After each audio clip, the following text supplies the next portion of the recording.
watched a Sherlock Holmes adaptation and thought to yourself, this would be way better if there was less Sherlock Holmes and more random teenagers solving crimes? Because if so, I think this show might be for you. Today I am talking about The Irregulars, which is Netflix's new show created by Tom Bidwell. So this is a story focusing on the Baker Street Irregulars from the Sherlock Holmes stories. In the Sherlock Holmes stories, these are a group of street kids who are able to get information for Sherlock Holmes in places that he might not necessarily be able to get information for himself.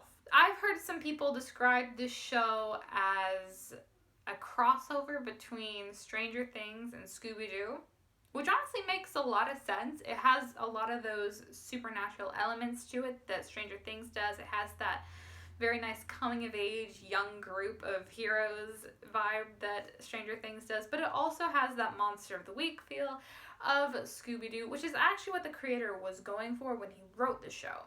It's really hard to explain this show because it fits into so many different genres at the same time. There is a bit of horror to it. I didn't find it that scary, but I mean, if you're a bit younger than the age demographic, which is kind of teens, young adults, then you might find it a bit scary, or if you're easily frightened, you might also find it scary. I didn't find it that bad though.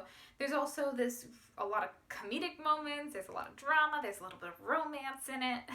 It's just a whole bunch of different categories. So how would you explain a show like this? Well, I would explain it by saying, set in Victorian London, the series follows a gang of troubled street teens who are manipulated into solving crimes for the sinister Dr. Watson and his mysterious business partner, the elusive Sherlock Holmes. Mostly because that's the official synopsis for it. So this show is a retelling of Sherlock Holmes, but it focuses on the Baker Street Irregulars, characters that we've never really had story before or even had names for before, and now we actually do get a set of names for these characters. The leader of the group is a girl named Bee, played by Thadia Graham. She is this very brave, very strong leader of the group. She's the one who kind of interacts with Watson the most. She's the one who definitely is in charge. Then we have her younger sister, Jessie. Jessie is a bit more shy, and she starts having these nightmares that are absolutely terrifying, which causes the group to think, okay, we should probably get her to a doctor. But because they don't have any money, they start solving crime so that they can get some money to take her to the doctor.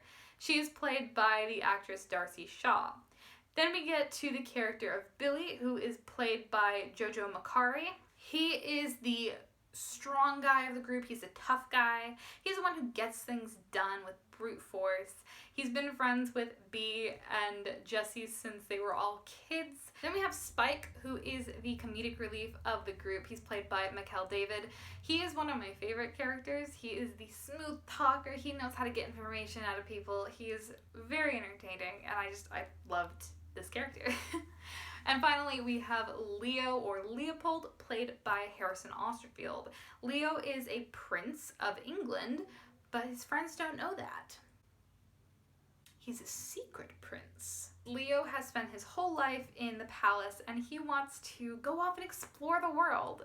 So he decides to go off and explore England. He meets these great people, and he becomes very good friends with them and starts solving mysteries with them. Like I said, this show is based on Sherlock Holmes, but it's based very loosely. I plan on doing some reviews in the future on this channel where I compare the original source material to the adaptation. I don't feel there's enough content to do that with this show because it's so different that it feels like a completely new story. It doesn't feel like an adaptation at all. Having said that, one of the things that makes it very different than Sherlock Holmes is that paranormal, magical element to it. But while that's not present in Sherlock Holmes itself, Sir Arthur Conan Doyle, the writer of Sherlock Holmes, was actually a very avid believer of spiritualism. So the idea of including all these spooky scenes, not completely out of left field. What was my opinion on the show? I really liked it. I thought that the relationships between the characters were absolutely phenomenal. You can really tell that the actors really enjoyed spending time together. You can always tell when it comes through really well that actors are enjoying themselves, and that is for sure true in this case. If you've watched any interviews with the cast, it's very clear that they had a lot of fun. Maybe not fun filming every scene, but, you know, for the most part, they enjoyed spending their time together, and that definitely comes through. There are some moments that can be a little bit cheesy, but, I mean, who doesn't like a little bit of cheese every now and then? Things don't have to be groundbreaking all the time. I also really, really liked how much of a twist it was on the original story. I liked that we got to see this darker Watson and this darker Holmes, and we got to focus on these brand new characters because it didn't feel like there was all this pressure. And as much as I love Sherlock Holmes, we've had so many adaptations of it. How many more can we do? This didn't feel like an adaptation. It felt completely different from the source material. I do just have one issue, and that's that I would have liked to have more.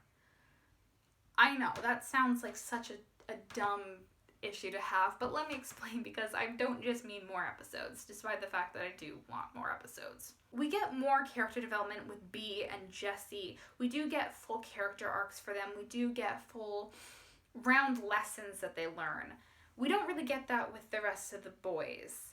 I would have loved to see more of Spike. I think this is a trap that a lot of writing happens with comedic characters. They get put in a box, and you don't get to learn about them.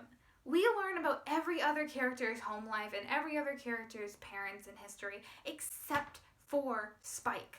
I want to know, who are Spike's parents? I want to know, okay, he has come to the group after Billy has, but before Leo has. How did that happen? How did he meet them? How did he become part of the group? I want to know. And unfortunately, we don't get that. Same thing with Billy.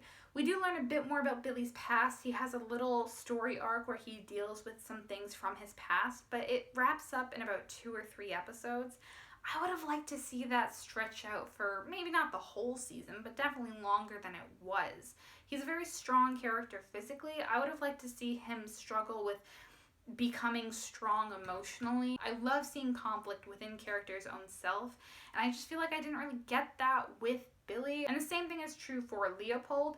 He is based on a real person by the name of Prince Leopold, who is the son of Queen Victoria and had hemophilia, which also this character has. However, he only really seems to have it when it's plot relevant. It does come up a few times, his health issues, but it also doesn't really come up in those times when they're running away from these monsters or they're going on these great adventures.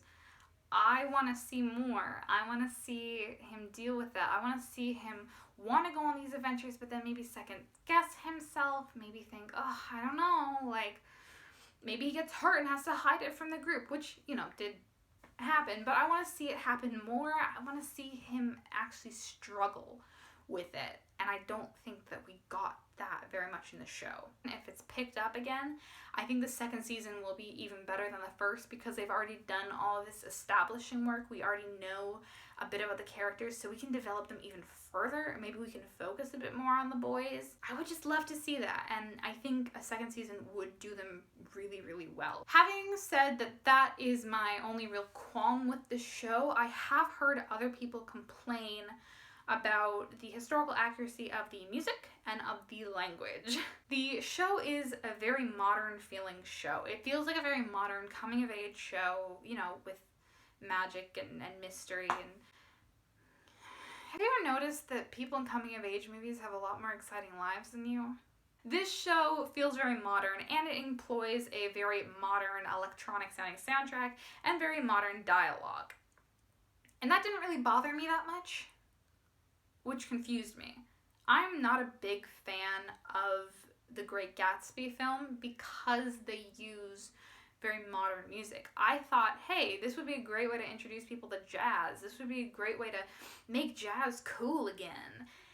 And they didn't do that. So I was really confused because if that made me upset to watch that film, why didn't it bother me in this show? And I thought, okay, maybe it has to do with the fantasy aspect. Since that's not realistic, maybe I'd have more suspension of disbelief. But then at the same time, I think I would also be upset if they started playing electronic music during a Narnia battle.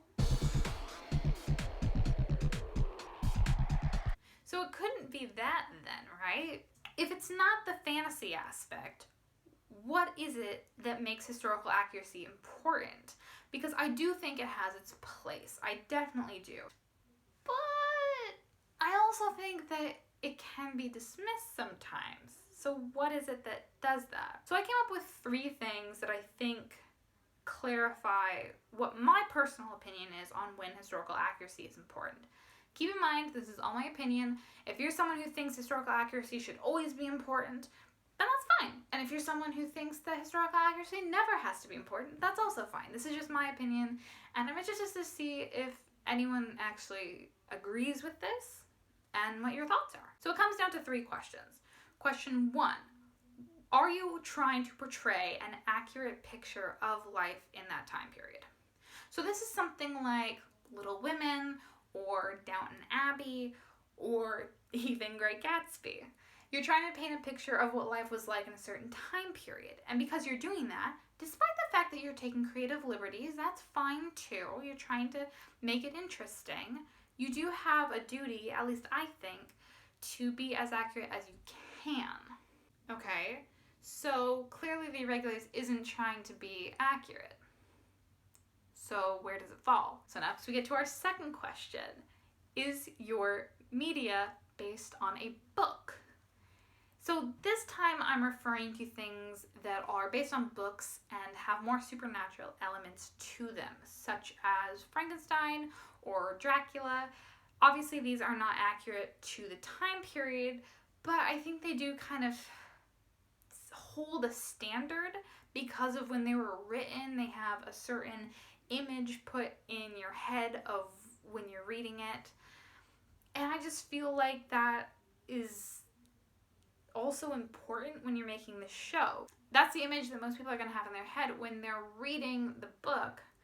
So maybe it makes sense to do that in the film or the TV show as well. But with this show, it's so loosely based on Sherlock Holmes that it doesn't feel like it's based on a book.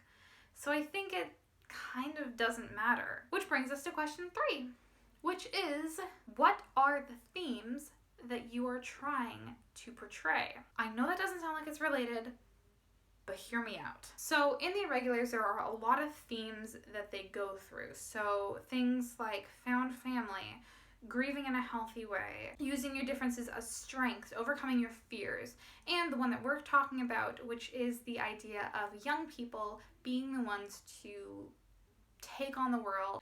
Maybe I'm a little bit biased because I'm a young person, but the way that the story played out, a former glorious detective having to rely on a bunch of children to solve his mysteries, seemed like that was the kind of theme that they were going for. The idea that young people are going to take on the world. Especially since this is aimed at young people, teenagers and young adults, it makes sense that that would be a message that they're trying to get across. That, hey, you can be great, you can be a hero, you can be awesome. So in that case, I think that that's why the anachronisms of the music and the language work so well. Because you're trying to show a passing of power, a conflict between the traditional versus the modern and the old versus the new. And I think that you can show themes not only in plot, but also in production. And that would include the music and the dialogue. That's why it works so well with Irregulars. It's a very modern feeling show, and it's aimed at young people too, which is another reason why I think it works, because a lot of young people aren't into period pieces. I think this is a really great way to ease people into period pieces. Maybe get used to the setting first, and then we'll push on the language and the music afterwards.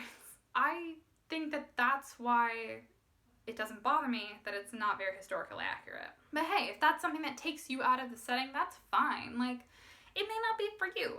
I think that this show is a very niche show. Obviously, it is a teen young adult show, which also has some supernatural elements to it, which also has some romance and comedy and a little bit of everything mixed in, so it's very niche. You may not like it, and if that's not something that you're interested in, then maybe it's not the show for you. But if that is something you're interested in, I think you'll really like it, because I really did too.